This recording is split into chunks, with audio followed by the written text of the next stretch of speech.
If you're South Park, what are you to do when your best parodies are becoming reality? That's exactly what has happened as the Strongwoman meme came true in real life. Today we'll dive in and tell you why it might be that South Park had to try out politics.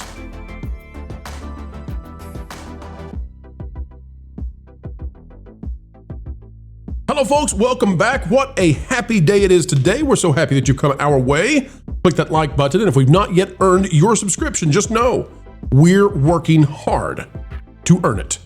Folks, let's get to it. South Park no longer able to go out there into left field because it turns out that's where reality already is. All right, folks, it's come true. The Strongwoman meme is here.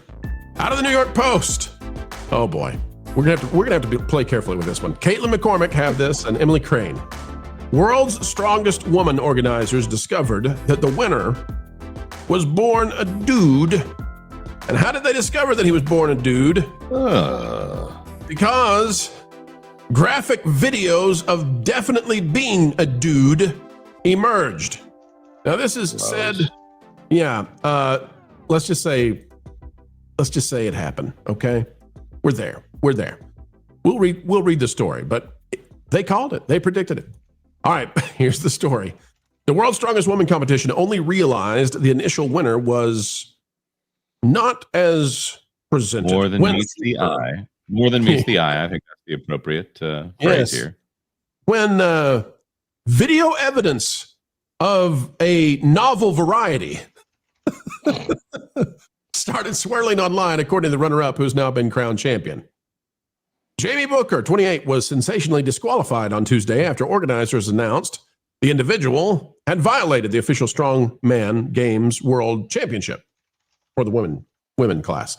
Rules by not competing in the category aligned with biology. No one knew Booker was of a different biological category until online sleuths started sharing graphic images from the American's past life as a hardcore purveyor of skin, according to Andrea Thompson, the UK lifter who only got her rightful title as World's Strongest Woman after Booker was disqualified. Here's the actual winner now. Folks, we don't have to read any more to this, just to say the response to this has been resounding and astounding. And I'm just going to tell you, I think the era of this wokeness has ended.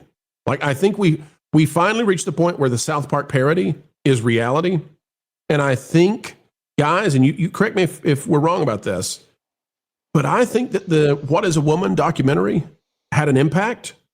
I think people see this now as what it is, which is just utter silliness. I remember when Joe Rogan came out and said, we can't have dudes boxing women. Like, what have we become in society if we're letting dudes beat the, stuffing out of the ladies in the boxing ring? Hey, good Thanksgiving reference there. Yeah, and then Matt Walsh came out with the documentary. South Park did this, and here we are. I don't know if Trey Parker and Matt Stone are happy that they predicted this. They've become a little bit more. I don't know. They've moved places a little bit. But guys, what do you think about the idea that South Park, from just a few years ago, the parody has become part and parcel with what we're dealing with in real life now? What do you make of this? It's quite amazing because I did a little bit of research on this topic before getting to this, discussing it right here. I actually watched the original episode in which, showcases this kind of for the first time, at least for South Park. And it was quite illuminating because it was like, wow, parody becomes reality, full stop. It was almost looking into the future. Look at this picture you've prepared for us. Go back to that. No, this is fine. This individual.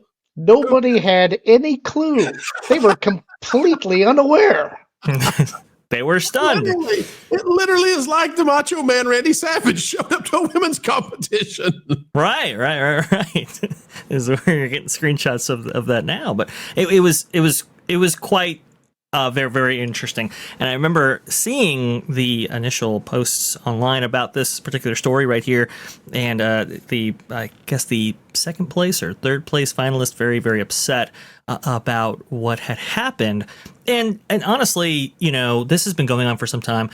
I'm not quite sure if that documentary had that big of an impact. I will say, like, post Olympics, I think a lot of people started becoming much more aware of this problem on a worldwide scale, and you started to see far more discussions about this. Now, that could have obviously been jump started by that documentary, of course, but I started noticing the cultural shift, especially after this last Olympics right here. So, people are becoming a little bit more, open to this idea that it's like, okay, well, we have biological genders. We have competition separated by biological genders for a reason, and we have to be mindful of that for competitive sports and so forth. And so they're much less willing to take this.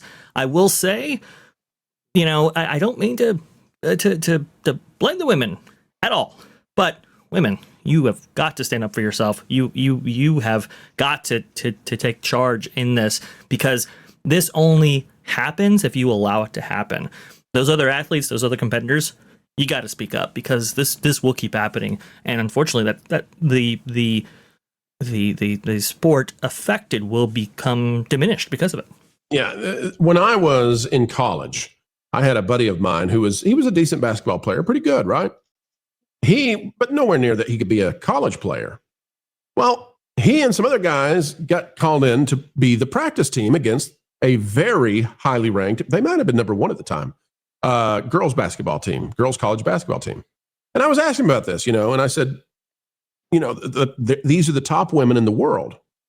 How do you guys compete against them? And he said, oh, we could beat them every time if we wanted to. And that legitimately, a good boys high school basketball team can beat the number one college girls basketball team. Now, that doesn't mean that it's not worth watching, and it's not to denigrate women in any way. It's simply to say there's a big difference. There's a huge difference, and especially when we get into the weight training side of this, right? There's a much bigger difference in the aerobic versus the ability to build muscle. And so I think what's opened the door, though, Vash, is X. I think Elon. That's true. Yeah, that's true. They're not going to ban you anymore. People were holding back the ridicule, and they're no longer holding that back anymore. I think so, and that's a very good point, actually. Allowing this conversation to take place is really where you get substantial change, and definitely got to put a lot of this on Elon's shoulders right there. There's no question about that. But it just goes back to, okay, why separate women and men in these competitive arenas in the first place? And once you go through that logic, it's kind of hard to break through that framework right there, even in the name of inclusion. At the end of the day, you're going to have biological differences in which you have to categorize for. So. And I'll just say this too. Why do we talk about these kind of things? Because we're pro-woman. I mean, really and truly, I'm very interested in women getting to compete against other women and fairly and justly, and I want them to get all the success they deserve. And I want people to watch women do these things amazingly, except for the WNBA, where they have taken to turning certain players into piñatas because they don't like them. So that ought to stop. Lauren, your thoughts on this and the idea that now we have, I guess, permission to gently mock, maybe not so gently, these kinds of things. I struggle to even know what to say about it, because the entire premise is and has been so ridiculous. I'm glad that we're starting to call it out. I'm wondering how you try and fix things in the past, whether you end up with asterisks next to those people that have won these titles in the past while we were engaging in this madness. I don't know. I just think it's silly, and I think that and as I recall, I think the Olympics this year have said that they're not going to allow this anymore, right? I believe so, yes. Yeah, I actually think it's dangerous to put, somebody of a different category in the boxing ring with women in the Olympics. So I'm happy for that. Yeah, and so I think that that's another big indicator that this is about to stop. I am also seeing more organizing taking place, protesting these kind of things, even in the local area. So I do think that the tolerance for it is just about up.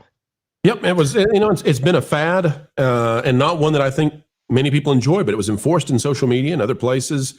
And if things had not gone the way they have gone politically and culturally, socially, all that kind of, I think this would have been enforced upon the world, and that's a real problem. And we knew this culture. We knew this going back just a decade or two ago. You can sort of separate this out from the gender situation. You can say, go back to baseball in the late 90s, early 2000s, when the guys were taking stuff that gave them an unfair advantage. And I don't hold Sammy Sosa and Mark McGwire in any kind of moral disrepute. I just acknowledge that they were taking some stuff that made them hit more home runs, and so did baseball. And they said, that's not fair. Well, let me tell you something. The difference between Mark McGwire and Sammy Sosa in the late 90s, early 2000s, and the other guys that were probably taking stuff too, versus dudes and girls, there is no difference between those guys in baseball that were doing that. And categorically, we have a different anatomical structure, even down to our skeletal system is different between guys and girls culture. Well, I mean, you're correct. I mean, the physical differences from birth and all of the, generations of time that pass, on your journey from being a child to a man is going to build a different skeletal structure and a different musculature and everything else that goes along with it. And it's like trying to present like a Dodge Dart as a Porsche. These are two different vehicles, and they have two different capabilities. The engineering behind them is completely different. The power systems, the linkages, everything associated with what gets you from one place to another in both of those vehicles is completely different. It's the same thing. Culture. We're actually so hardwired on that and mentally that we can identify a woman or a man just based on their walking gait, right? Because that's true. The structure is different. And so we're not trying to say men are better than women or women are better no. than men. Listen, culture can probably, I've seen him play basketball. The man has a vertical like you can't believe. Culture can beat just about any woman in basketball. But if culture tries to give birth, he doesn't have an exit strategy, and he's going to kick the bucket. There's no exit strategy for that one. No, and that's the other problem is like I said, literally there are physical differences, and look, I mean, it unfortunately this person also, well, or fortunately, I guess perhaps this person had a background in explicit adult films. The query would be whether or not this would have been exposed as quickly as it was if that were not the case, that this Booker person had been involved in, it's an interesting point.